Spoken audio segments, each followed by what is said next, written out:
high-tech oils, available from Auto One, Sprint Auto Parts, and all leading independent auto stores.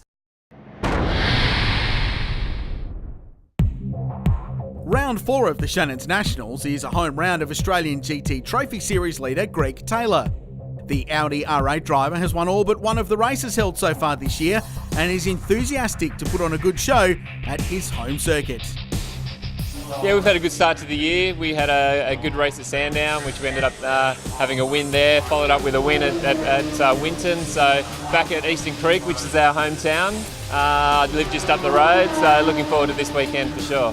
For the Audi here at Eastern Creek, it's all about turn 1, the aero advantage it has through the speed you can carry through turn 1, and then into the braking into turn 2. You know, that's where we make all of our time up, to be honest. So, you know, it's just very strong because of its aero. We wanted to come along and support this category. It's a good relaxed atmosphere. There's lots of great drivers here. Yeah, it's mixed, you know, there's a lot of different varying cars, and we've got the Mark cars joining the series, which is fantastic. So it's good, you know, but everyone has a good time on and off the track, so I really enjoy it. It's been a highlight of the Shannons Australian Motor Racing Nationals this year, a brand new category to Australian motor racing, a third level of Australian GT. It's the Australian GT Trophy Series presented by Pirelli here at Sydney Motorsport Park. The racing's been fantastic, very competitive with a wide array of competitive machinery, and Chad Nolan, we've even seen the Mark Cars Australia entries popping up at the pointy end of the field at Wakefield Park, in particular at Winton, I should say, last time out. This is a different kettle of fish though, a track that suits the Audi R8s that not only are on pole for this race but lead the championship. Greg Taylor and Rob Smith first and second, with Barton Moore third. Jake Camilleri leads the way in the Mark Cars Australia standings. Yeah, there's 6 of them here to run this weekend. A couple of younger names appearing there as well. And all the way down to our GT Challenge class, of which we have a few cars running here this weekend. I get the feeling, Richard, this is going to be a category that booms in the next 6 months to 2 years, because we're going to see a real knock-on effect from the older cars from the Australian GT Championship flowing back down to this, much like GT3 Cup Challenge, much like the Dunlop Series. That's what this is for. It's a place for the older model cars to go, and soon we'll be seeing the SLS out here when it's eventually homologated, I guess you could say, for this style of racing. So it's an Audi and a Lamborghini on the front row. Jack Smith, though, is doing double duties in Formula 4 as well as this championship round as well for the Mark cars. So he's been very impressive and will start near the front. And he was only 0.3 of a second behind Matt Turnbull's Lamborghini Gallardo GT3 car in qualifying, Chad. So really impressive stuff. We're underway. Great start from Stephen Grove, Porsche Carrera Cup Australia racer, making his debut in GT Trophy this weekend. Puts the Porsche Cup car to third. Brilliant rolling start. Beats the Mark car into turn 1. But Greg Taylor leads them up, the GT Motorsport driver. Car prepared by the Melbourne Performance Centre, and Audi Customer Sport Racing Australia leads the Lamborghini through turn 2.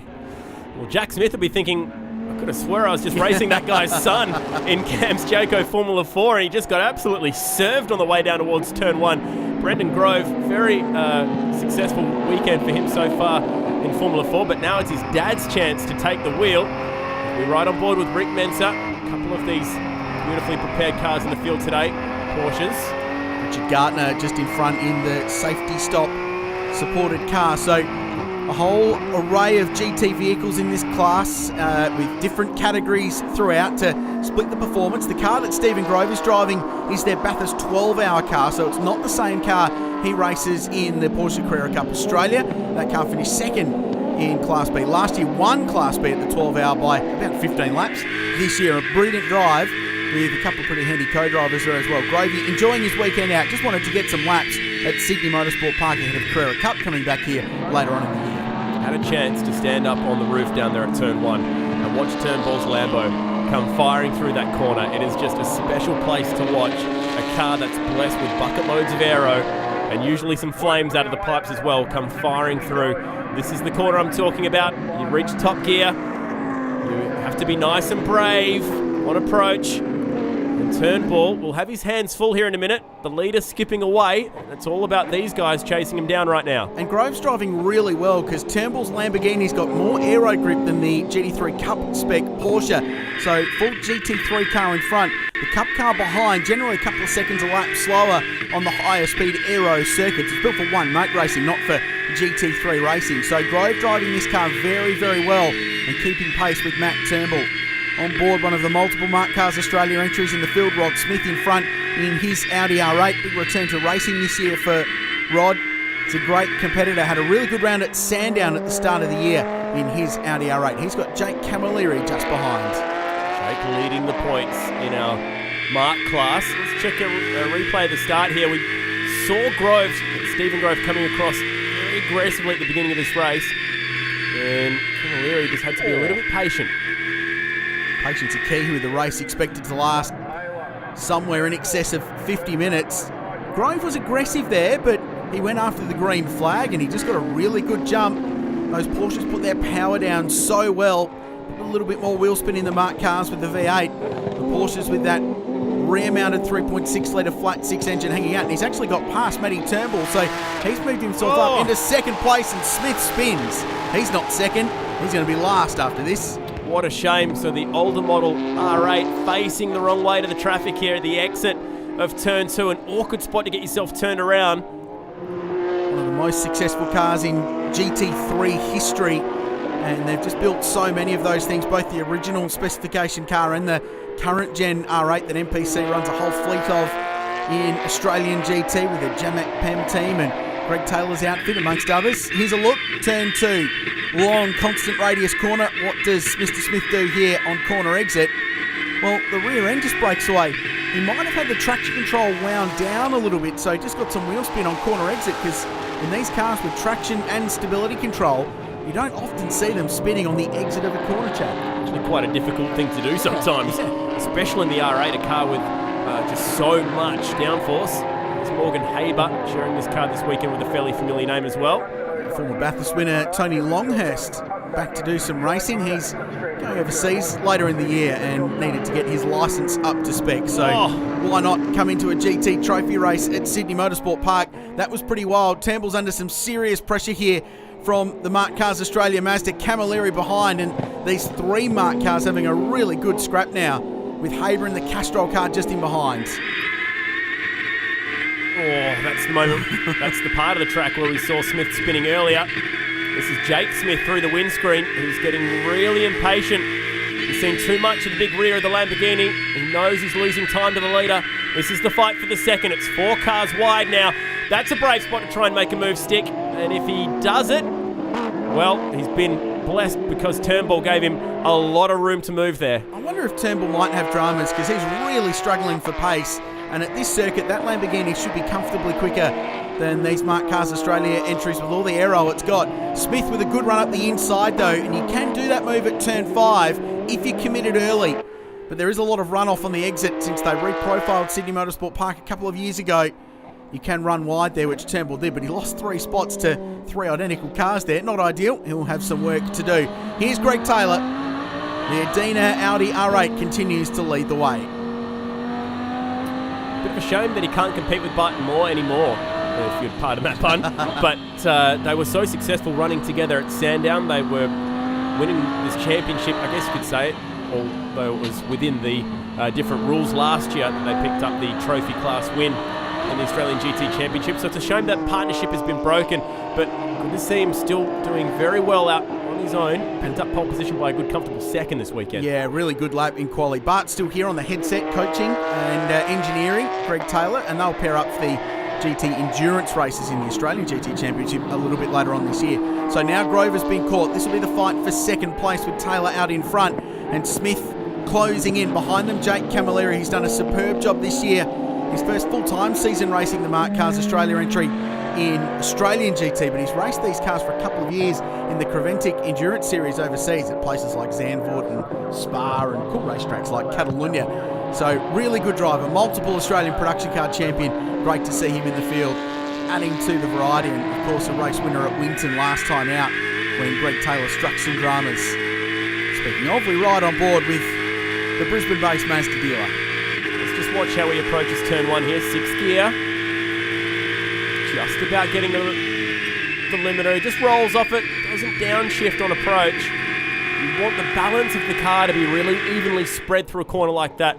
If it goes shifting violently left to right or front to back, as we see a change for second now with Grove just running it a little bit deep down there at turn 2. The older model Porsches not blessed being a cup car with things like ABS or traction control, so they're a little bit more difficult to drive.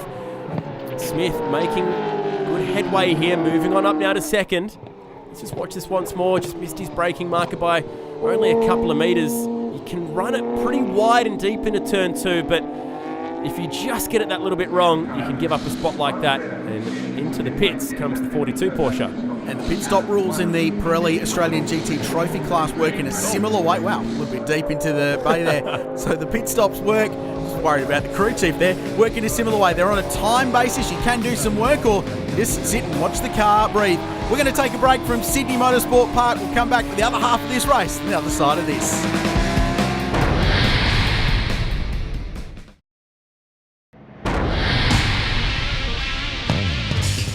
Welcome back to Sydney Motorsport Park, the Australian GT Trophy presented by Pirelli, part of the Shannons Australian Motor Racing Nationals coverage this weekend.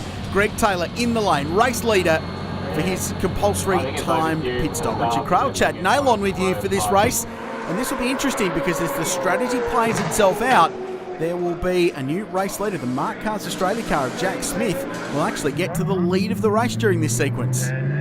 It's going to bode him well being able to drive big V8 cars with big brakes, not just open wheel stuff. Talking about Jack Smith, because that's obviously the lay of the land here in Australian professional racing. It's Greg Taylor exits, and it's very close actually with those Mark cars right at the front of the field. So that is for the race lead. So a shorter pit stop time for Smith. His stationary time was shorter than Greg Taylor, and he's got out a bit of heat coming from the front of the safety stop Porsche, but they're okay, they're good to go. Drivers still waiting, looking pensive and nervous. So sitting still for a minute or so in pit lane will take the edge off the Pirelli tyres on Greg Taylor's car. So you'll just have to be smooth and consistent this lap. Get his tyres back up to temperature and pressure, and then he'll be good to go and try and attack for the race lead as Turnbull enters pit lane. No baloney Tony standing there ready to go with that very familiar looking Castrol race suit. Camilleri's in, your points leader in this class, looking to extend that here this weekend. As the battle at the front right now, Taylor just needs to focus. He's got a car that's clearly capable of winning here this weekend, needs a bit of patience. Spoke to Ryan McLeod recently about the development of these Mark Cars Australia cars, and they're designed to do a full year of racing, which is 12 and 24-hour races without being touched. They're going to get passed by a full GT3 car here as Taylor goes down the inside. Never mind the patience, Richards. Wow. That's amazing. He just scoots to the inside. That's aero for you, and the commitment to brake so deep into turn 1 and get the car into the corner. Really nice. But that whole Mark Cars Australia program, remember, these cars were designed and built with 90% of their components coming from a 100k radius around the Gold Coast.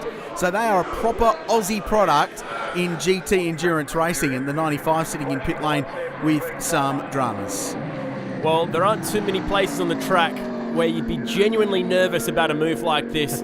Taylor had to be confident. He needed to trust that he was seen. Oh, we got Smith around again here. And this is through the last complex of corners.